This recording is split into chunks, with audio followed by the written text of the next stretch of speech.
Assalamu alaikum and greetings of peace to all of you. Seeing Sister Rana in your smiling position now gives me the perfect segue for the core message I'm here to communicate to you. So when we refer to Hocaefendi, the master, teacher, and scholar, teachers and scholars are made, exist, to impart their inspiration and teaching and then move away. What is important is what is taught is left as the legacy to be practiced.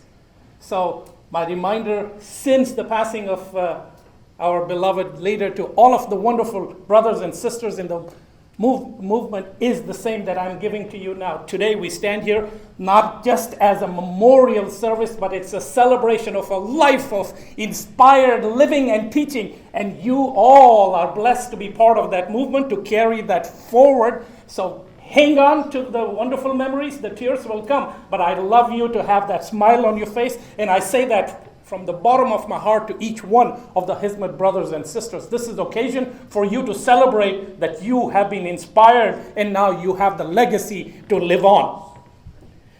From the Islamic perspective, we do want to appreciate the saintly characteristics that Imam Fethullah Gulen clearly exhibited for us all to observe and learn from.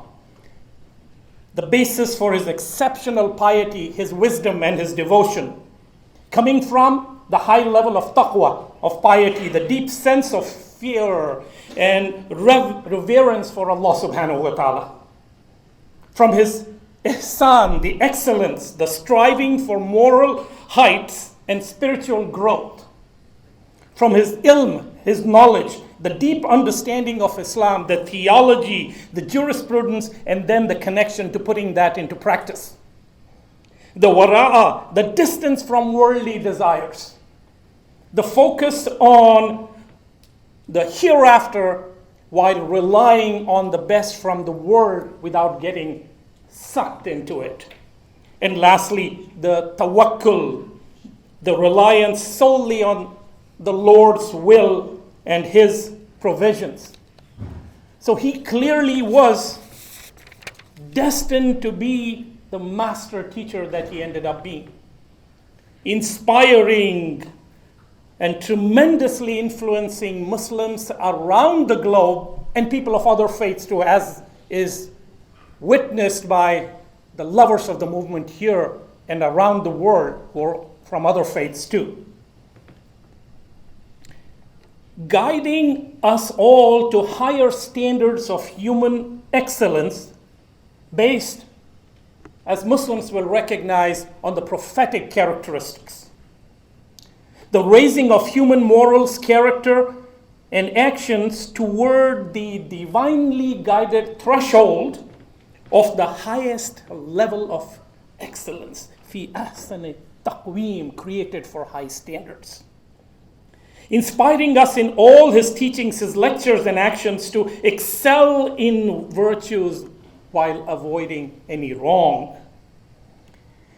And one of the factors that has already been brought up is his all-encompassing love and goodness and compassion that he exuded, not just in all his lectures and his writings, but particularly in his presence.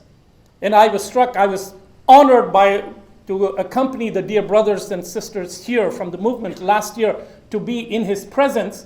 And you could feel that personal attraction, hundreds in the room. And I was privileged to just enter in, and out of respect, I sat down on the ground and I was just looking down out of respect. And then I realized people were pointing to me and he was saying, "Get up and sit on that chair." I did that, and again, I had my head bowed down out of reverence, and then somebody pointed out, and he was pointing to a cup of coffee that was by him. He said, "Take it." I was embarrassed. Couldn't bring myself to take it, but I took it, and I held it in my hand, and I was looking down. Again, somebody had to point me because he was saying, "Drink it."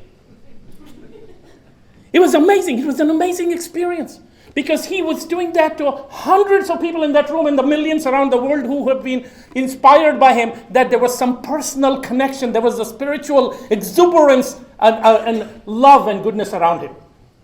So, I do not want to get into further details because you'll hear from much better equipped folks, and particularly the scholars and lovers of his teachings from the other traditions. But I want to end with that reminder once again, how he inspired this movement with millions of people to act gracefully on all occasions, with affection and with humility. So, my dear brothers and sisters from the Hizmet, that's what I wanted to do. Let the tears come, your heart is softened, but keep that smile going, because that is your commitment to take this legacy forward. Because one of the things that has to happen, and in my suggestions over the last years that I've known of the Hizmet movement, is I have repeatedly said, do not keep these inspirational teachings to yourself. This is not a Turkish gift or gift for the Turkish people. It is a gift for all of humanity, for Muslims around and people around the globe. So keep that smile going, and my dear brothers and sisters, what's the master scholar has left, you indicated a huge void. Allow me to give you a different perspective. It is not a void, it is a tremendously magnetic, inspiring force that he's left, that shall continue to draw millions around the world onto this path of love and goodness and caring and tolerance and wisdom and sharing for all, so that we may all grow together in excellence and in the service of humanity.